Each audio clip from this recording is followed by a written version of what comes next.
कोंडली नहर में नहाते समय 2 किशोरों की डूबने से हुई मौत। 3 घंटे के रेस्क्यू ऑपरेशन के बाद मिले शव। पुलिस ने लापरवाही से मौत का दर्ज किया केस।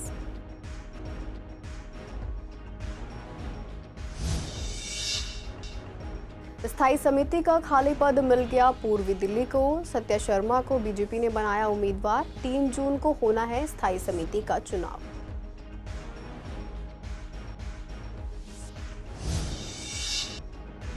पॉलीथीन पर सरकार की सख्ती बेअसर। बाजारों में अभी भी खुलेआम हो रहा पॉलीथीन का इस्तेमाल। रेहड़ी वालों ने कहा पॉलीथीन का बंद होना है मुश्किल।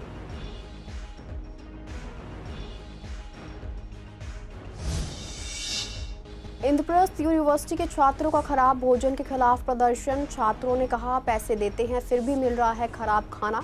कॉलेज प्रशासन ने समस्या के समाधान का दिया आश्वासन।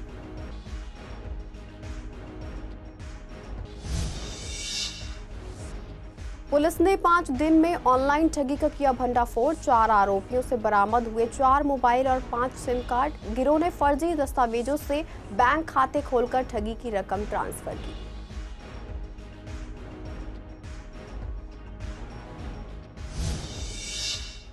नमस्कार, आप देख रहे हैं सीसीएन डिजिटल। मैं हूं आपके साथ शिवानी तिवारी। स्वागत है आपका हमारे खास कार्यक्रम पूर्वी दिल्ली खास में। बुलेटिन की शुरुआत करते हैं कुछ खास खबरों के साथ। पूर्वी दिल्ली के न्यू अशोकनगर इलाके में बुधवार सुबह एक दर्दनाक हादसा हो गया जब कोंडली नहर में नहाने के दौरान 2 किशोरों की डूबने से मौत हो गई। हादसे के बाद पुलिस ने दोनों शवों को कब्जे में लेकर पोस्टमार्टम के लिए लाल बहादुर शास्त्री अस्पताल की मोर्चरी में सुरक्षित रखवा दिया है। Delhi boat club incharge Harish Kumar ने जानकारी देते हुए बताया कि सुबह 8 बजे नहर में 2 बच्चों के डूबने की सूचना मिली थी। सूचना मिलते ही गोताखोरों के साथ रेस्क्यू टीम मौके पर पहुंची और करीब 3 घंटे के लंबे ऑपरेशन के बाद दोनों किशोरों के शव बाहर निकाले गए। तब तक दोनों की मौत हो चुकी थी। बताया जा रहा है कि दोनों किशोर नहाने के इरादे से नहर में उतरे थे, लेकिन गहराई का अंदाजा न होने की वजह से डूब गए। हादसे के बाद परिजनों का रो रो कर बुरा हाल है। पुलिस ने लापरवाही से मौत का मामला दर्ज कर जांच शुरू कर दी है। स्थानीय लोगों में इस हादसे को लेकर गहरा रोष है। उनका कहना है कि नहर की ठीक से घेराबंदी नहीं की गई है, जिससे गर्मी में अक्सर इस तरह की घटनाएं सामने आती हैं। बीते कुछ सालों में कोंडली नहर में डूबने से कई बच्चों की जान जा चुकी है। दिल्ली नगर निगम में स्थायी समिति के एक सदस्य के लिए बीजेपी ने उम्मीदवार के नाम का ऐलान कर दिया है। पूर्वी दिल्ली के पूर्व मेयर सत्या शर्मा को बीजेपी ने इस पद के लिए उम्मीदवार बनाया है। ये स्थान कमलजीत शेरावत के इस्तीफे के कारण खाली हुआ है। कमलजीत शेरावत पिछले साल लोकसभा की सदस्य चुनी गई थी। पश्चिमी दिल्ली से वह निर्वाचित हुई थी, तब उन्हें नगर निगम की सदस्यता से इस्तीफा देना पड़ा था। इस खाली पद पर चुनाव 3 जून को होगा। आज सत्या शर्मा ने इस पद के लिए अपना नामांकन दाखिल कर दिया है। स्थायी समिति में पंकज लूथरा पहले ही सदस्य हैं। दरअसल सदन से 3 सदस्यों का चुनाव होता है। बीजेपी ने 2023 में हुए चुनाव में 3 सीटें हासिल की थी, जबकि 3 सीटें आपने जीती थी। बाद में कमलजीत शेरावत के इस्तीफे से बीजेपी की 1 सीट खाली रह गई थी। अब सत्या शर्मा की उस सीट पर जीत निश्चित है, क्योंकि सदन में बीजेपी का बहुमत हो गया है।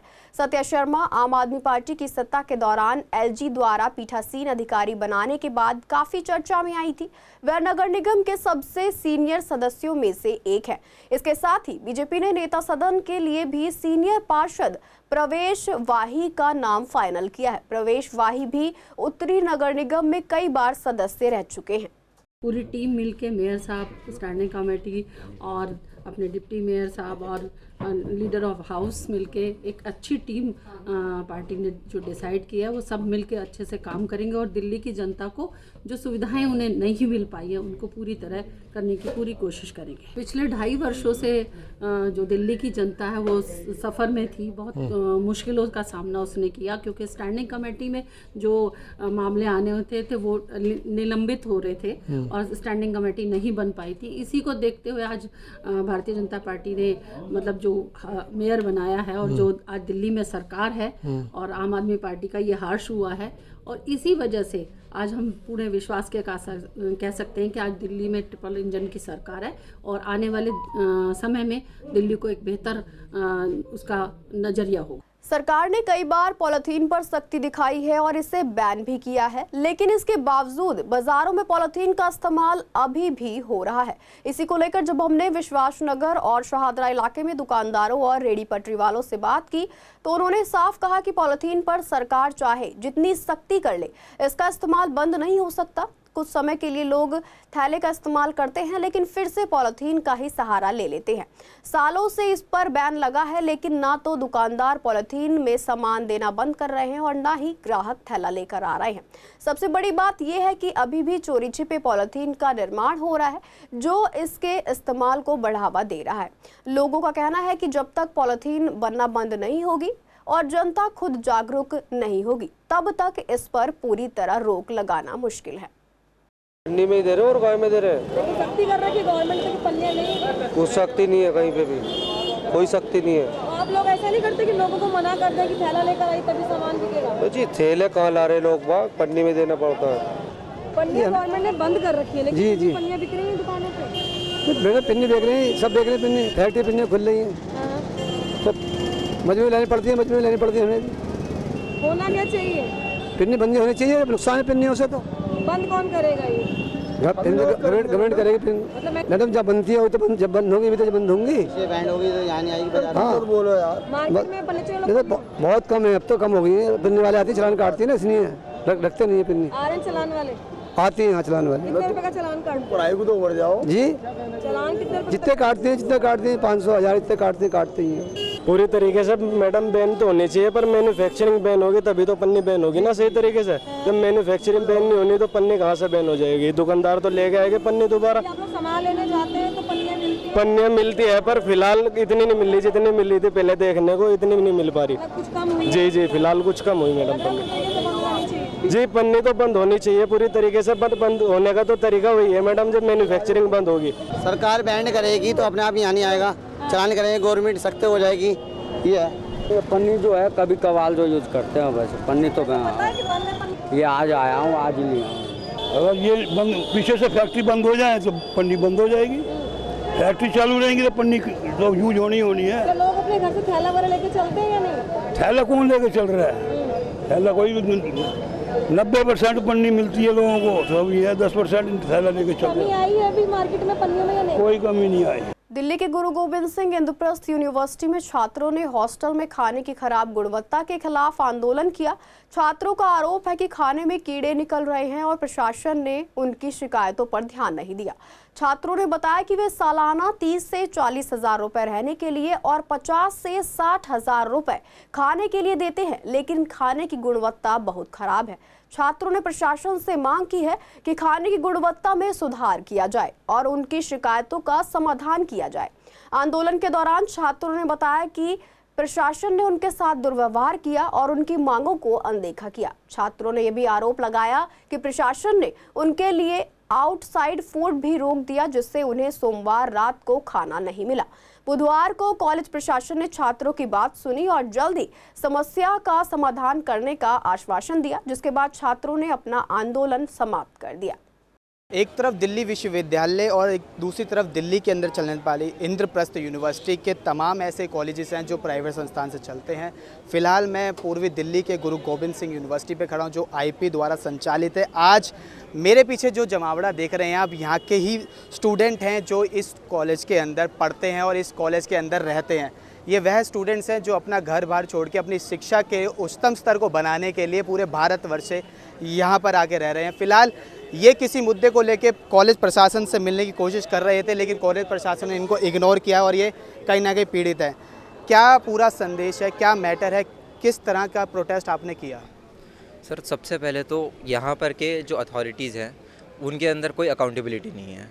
ये हम कोई भी एक कंसर्न लेकर कोई भी एक अथॉरिटी के पास जाते हैं, वो एक दूसरे के ऊपर पुश करने लगते हैं। यहाँ पर कोई सिस्टम ऐसा नहीं है जिससे स्टूडेंट को पता चल सके क्या हो रहा है। कोई भी नया रूल आ जाता है, ना स्टूडेंट्स को इन्फॉर्म किया जाता है, और हम जब वार्डन के पास जाते हैं, वार्डन भी बोलता है कि उन तक को भी इन्फॉर्म नहीं किया गया। ये कैसे चल रहा है ये कैंपस? ना कोई सर्कुलर्स बांटे जाते हैं, ना कोई नोटिस आता है, बस ऑनलाइन व्हाट्सएप ग्रुप्स पे शेयरिंग हो जाते हैं, बोलते हैं कि कैबिनेट ने बुलाया, बोल दिया और ये रूल लागू हो चुका है आज से। क्या जवाब मिला, क्या सकारात्मक जवाब मिला आपको? सबसे बड़ा कंसर्न यहाँ पे यही सामने आता है कि हम लोगों ने अपने स्टूडेंट रिप्रेजेंटेटिव इलेक्ट करके उनके सामने भेजे कि हम लोग एक मैनर्ड तरीके से उनके सामने कन्वर्सेशन रख पाएँ, अपने प्रॉब्लम्स रख पाएँ। पर एक तरीके से जैसे यूनिवर्सिटी ने हमारी बातों को इग्नोर किया, हमारे कंसर्न्स को एड्रेस करने से एकदम नकारा है, वो चीज़ हमें बहुत ही ज़्यादा डिसअपॉइंट करती है। आज हमारे वाइस चांसलर यहाँ कैंपस में प्रेजेंट थे, बट वो हमें लगातार सुबह से हम लोग उनके समय के लिए दरख्वास्त कर रहे थे, बट फिर भी वो हमें बिल्कुल भी समय नहीं दे रहे थे। और आज पूरे दिन इस चीज़ के लिए हम लोगों ने प्रोटेस्ट किया। कल रात को हमने प्रोटेस्ट किया। प्रॉब्लम्स इस हॉस्टल के इंसेप्शन से ही स्टार्ट हो गई थी। जब ये हॉस्टल 2023 में स्टार्ट हुआ था, हम लोगों को सर्दियों में वाटर हीटर के लिए हमें प्रोटेस्ट करना पड़ा था, हमें लगातार मेल्स करने पड़े थे जिसका हमें जवाब नहीं मिलता था। बहुत दिनों बाद इसका सुझाव हमको मिला, सॉल्यूशन मिला। उसके बाद हम लोगों को वॉशिंग मशीन्स के लिए, जो कि एक बेसिक चीज़ होती है, उसके लिए बहुत दिनों तक प्रोटेस्ट करना पड़ा। तो बेसिकली जो प्रशासन यहाँ का है वो इन चीज़ों को ऑपरेट करने में बहुत ही ज़्यादा इनएफिशिएंट है और एक दूसरे पे ब्लेम डालता रहता है कि ये रिस्पॉन्सिबिलिटी हम पे नहीं आती और हम पे नहीं आती। फैसिलिटीज़ में जो हमारा जो कंसिस्टेंट कंप्लेन रहा है वो फूड को लेके ही है। जो मेस, अब वो कह रहे हैं कि 1 महीने बाद वो कोऑपरेटिव मेस करेंगे, पर ये सेम चीज़ हम पिछले 2 साल से सुन रहे हैं। और आज जब हम ऑफिस गए, हमने कंप्लेन रेज़ करी। और दूसरा, खाना और पानी 2 बेसिक नीड्स है हमारी। पानी हमारा बहुत गंदा आता है और TDS भी हमारे रेगुलर चेक होते हैं, बट वो दिख रहा है कि कंसिस्टेंटली वाटर कूलर्स की सफाई नहीं होती। जो नहाने का भी पानी है वो भी गंदा आ रहा होता है, yellow, it is literally yellow water we are using every day. Student पैसे देने के बाद भी बाहर से मंगवाने के लिए मजबूर हैं और वो भी खाना कॉलेज के अंदर एंट्री प्रतिबंध है। वीडियो जर्नलिस्ट ललित कुमार के साथ विवेक पठानिया, CCN दिल्ली। उत्तर पूर्वी दिल्ली की साइबर पुलिस ने मात्र 5 दिनों में एक बड़े ऑनलाइन ठगी के मामले को सुलझाते हुए 4 आरोपियों को गिरफ्तार किया है। ये ठगी एक सेवानिवृत्त वायुसेना अधिकारी उमेश कुमार शर्मा के साथ की गई थी, जिनसे ट्रेडिंग के नाम पर 49,28,000 की धोखाधड़ी की गई थी।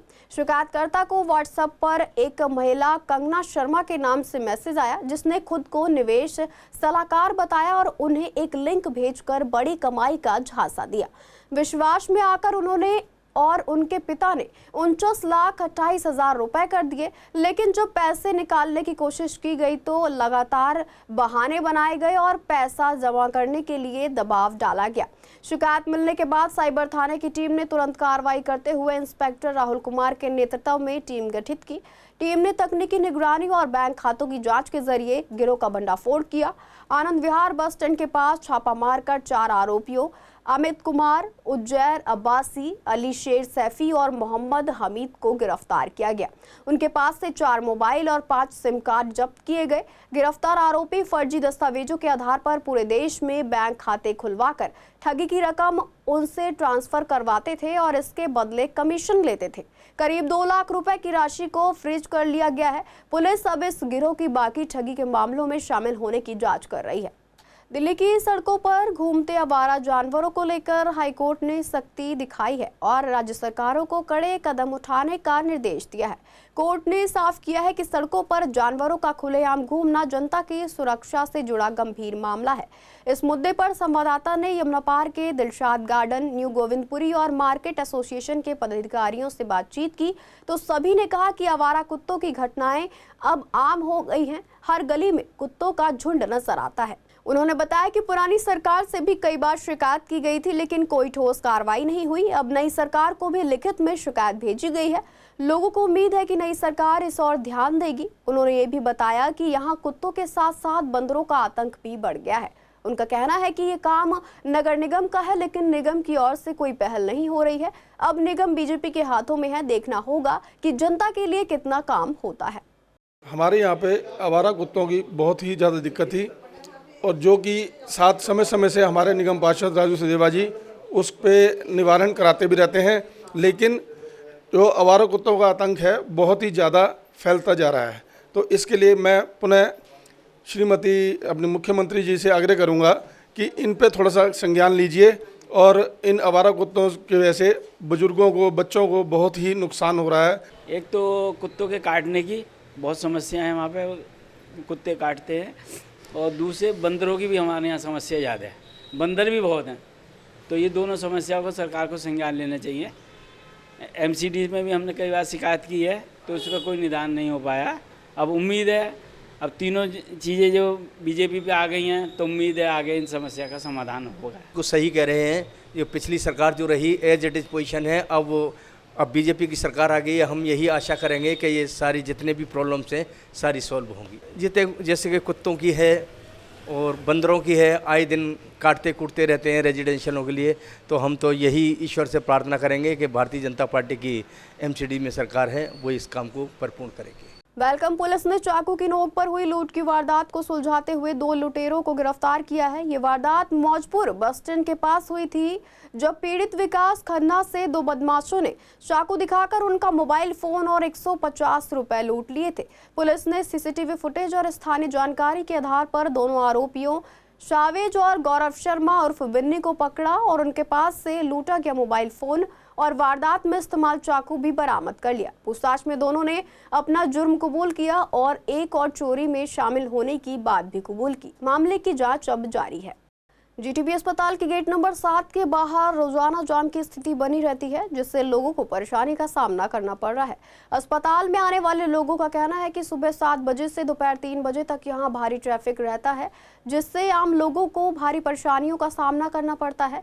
यहां ग्रामीण सेवा, ई रिक्शा और ऑटो की अवैध पार्किंग के कारण रास्ता सकरा हो जाता है, जिससे ट्रैफिक रुक जाता है।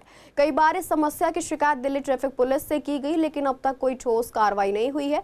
लोगों का कहना है कि इमरजेंसी में भी अस्पताल पहुंचना मुश्किल हो जाता है। इसी के ठीक सामने से राजीव गांधी अस्पताल का रास्ता भी जाता है, वहां भी यही हाल है। स्थानीय जनता प्रशासन से मांग कर रही है कि जल्द से जल्द इस समस्या का समाधान निकाला जाए ताकि जाम से राहत मिल सके। ये ऐसे ही लगा रहता है यहाँ पर जाम, सवेरे 10 बजे 7 बजे से ही लेकर नहीं और 3 बजे तक रहता है ऐसे ही। किस वजह से जाम लगता है, कुछ आइडिया? ये गाड़ियों की वजह से गेटों पर गाड़ियाँ लगा के खड़े हो जाते हैं। हाँ, इसकी वजह से। कौन सा हॉस्पिटल है? जीटीबी है भाई, मेन गेट है। निकलने बढ़ने वाले तो भाई परेशान होते हैं। ये इधर गाड़ियाँ यूपी की भी लगती है, दिल्ली की भी लगती है, सब एंट्री देके बहुत ज़्यादा भाई निकलने में 1-1 डेढ़ घंटे का जाम लग जाता है भाई। सुबह शाम तक का जाम ही जाम है वो, और मेन रोड है ये। इस वजह से भाई साहब दिक्कत इतनी होती है, जहाँ पहुँचना होता है 10 मिनट में, वहाँ पहुँचते हैं आधे घंटे में। सुबह से लेकर शाम तक ऐसी होता है।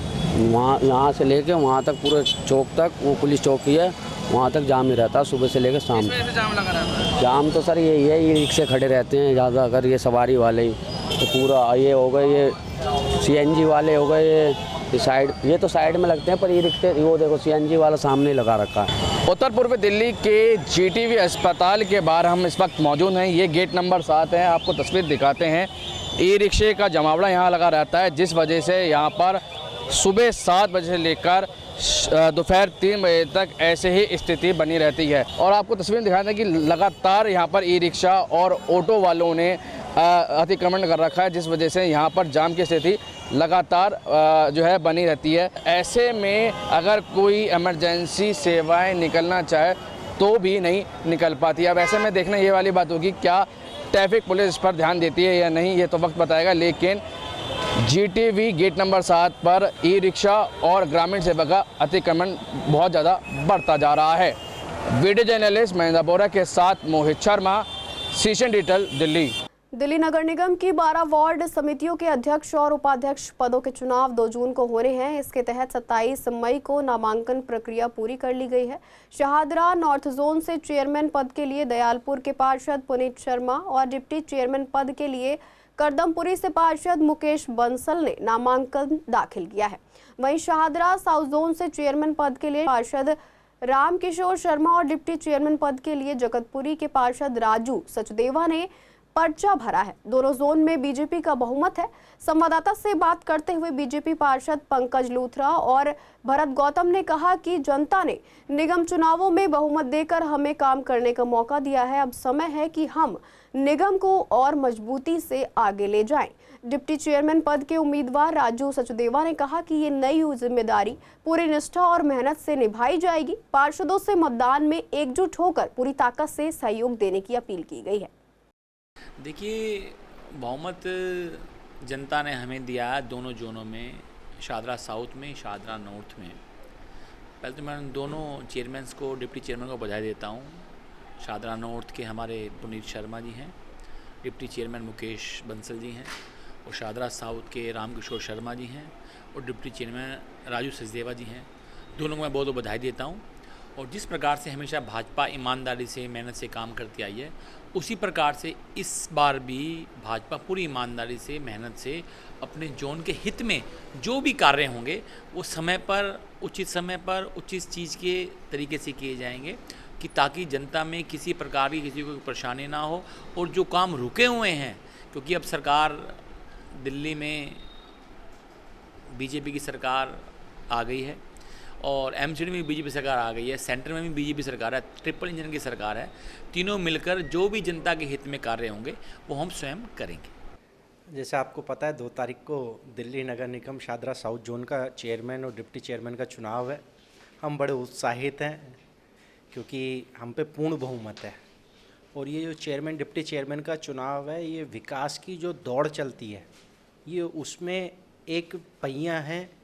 जब ये पहिया तेज़ी से चलता है तो क्षेत्र में विकास हो, क्योंकि ये सबसे नीचे की इकाई है नगर निगम, ये वर्किंग कमेटी है नगर निगम की, और इसमें हम पूर्ण बहुमत में हैं। हम बड़े उत्साहित हैं। 2 तारीख को हम अपने कैंडिडेट शकरपुर से निगम पार्षद और पूर्व में जिला अध्यक्ष रहे श्री रामकिशोर शर्मा जी और डिप्टी चेयरमैन भाई राजू सचदेवा जी को वोट करके उनको बहुमत से जिता के बहुत ही हर्ष के साथ में उन्हें चेयरमैन और वाइस चेयरमैन की चेयर पर बैठा के कार्य को शादरा साउथ जोन में गति देंगे। चेयरमैन के लिए हमारे बड़े भाई रामकिशोर जी को और डिप्टी चेयरमैन के लिए आपके बेटे आपके भाई राजू साईं को कल नामांकन भरवाया है, और हम बाखूबी इस जिम्मेवारी को 2 तारीख को चुनाव है, और चुनाव में ये सभी शीर्ष नेतृत्व देख रहा है। सब उनके कर कमलों के माध्यम से हमारी अब ट्रिपल इंजन की सरकार दिल्ली में है, और हम सभी वार्डों में 2 तारीख के बाद मैं और हमारे आदरणीय चेयरमैन साहब भाई रामकिशोर जी सभी निगम पार्षदों के साथ वार्डों का दौरा करेंगे, और दौरा करने के बाद वहाँ पे जो कमी होगी उसे सुचारू ढंग से उस कार्य को कराने में, जो अधिकारी अब भी पीछे कार्य नहीं कर रहे थे, क्योंकि 2.5 साल पूरे हमारे ख़राब चले गए, क्योंकि आम आदमी पार्टी की सरकार थी, ना तो कभी हाउस अच्छे से चल पाया था, ना ही हम हाउस में अपनी बात रख पाते थे। हमें तो अब महसूस हो रहा है, अब एहसास हो रहा है कि हम पार्षद बनकर अपने क्षेत्र की जनता के कार्य कर सकेंगे। उत्तर पूर्वी जिले में बढ़ती ऑटो चोरी की घटनाओं पर लगाम कसते हुए एएटीएस टीम ने बड़ी सफलता हासिल की है। टीम ने 3 कुख्यात ऑटो चोरों को गिरफ्तार किया है और उनके कब्जे से 6 चोरी की गई 2 पहिया वाहन बरामद की है। गिरफ्तार आरोपियों में से एक कपिल उर्फ समीर दयालपुर थाने का बैड कैरेक्टर निकला, जो हाल ही में एक फायरिंग की घटना में भी शामिल था। एएटीएस प्रभारी इंस्पेक्टर योगेश वशिष्ठ की अगुवाई में पुलिस ने ये कार्रवाई की, जब मौजपुर स्थित विक्टर पब्लिक स्कूल के पास जाल बिछाकर संदिग्ध को पकड़ा गया। पूछताछ के बाद आरोपी शहनवाज की निशानदेही पर उसके 2 साथियों फैजल उर्फ गनी और कपिल उर्फ समीर को भी गिरफ्तार किया गया। फैजल पर पहले से 9 आपराधिक मामले दर्ज हैं, जबकि कपिल पर 13 संगीन धाराओं में केस दर्ज है, जिनमें डकैती, चोरी और एनडीपीएस एक्ट शामिल है।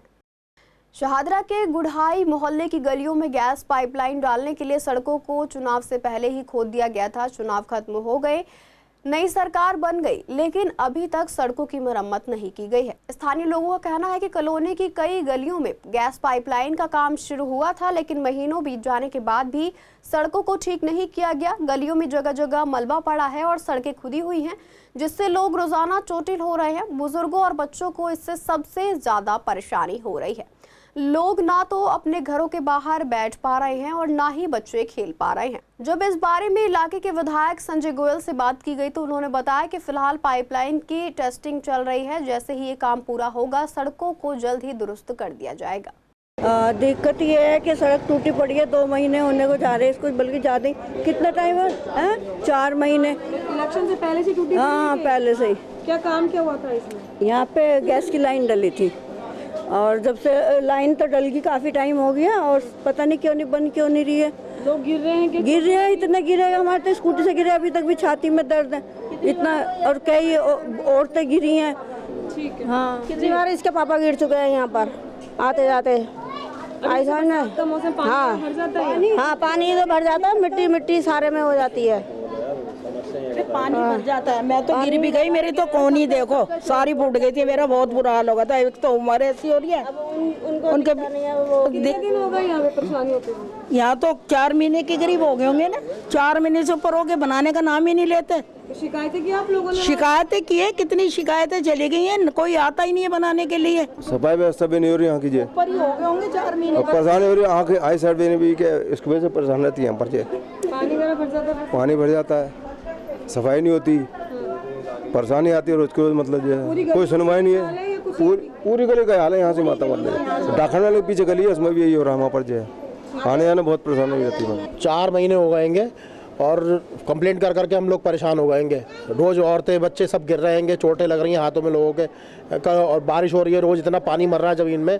किसी का मकान झुक जाएगा तो कौन जिम्मेदार होगा? इलेक्शन से पहले से खुदाई की गई थी? ये जनवरी लास्ट से तोड़ के चले गए थे। जनवरी शुरू में तोड़ दिया। हाँ, और ये कम से कम 1 किलोमीटर का पूरा हिस्सा है, पीछे तक पूरी गली तोड़ रखी है। लोग घर के बाहर आ पा रहे हैं, दिक्कतें होती है लोगों को? दिक्कतें मैडम रोज चोटें लग रही हैं लोगों के, हड्डियाँ टूट रही हैं लोगों की। बुजुर्ग आदमी है, मेरा घर ये है, वकील साहब का घर है, वो भी बहुत दिक्कत करते रहते हैं। खेल नहीं पा रहे, बच्चे खेल नहीं पाते, हम तो अपने बच्चे को बाहर ही नहीं निकलने देते। और पीछे डक खाने वाली गली सारी बन गई है, यही है, यहाँ नहीं बनाई। हम बकायदा फ़ोन करते रहते हैं, जो उसका इंचार्ज है ना एमसीडी का, कौन है, पंकज लूथरा नहीं है, कोई और ही है, उसको कॉल करते रहते हैं, बनवाएंगे अब बनवाएंगे, वो देख के भी चले गए हैं। फिलहाल के लिए पूर्वी दिल्ली खास में इतना ही। ऐसी तमाम अपडेट्स के लिए बने रहिए CCN डिजिटल के साथ।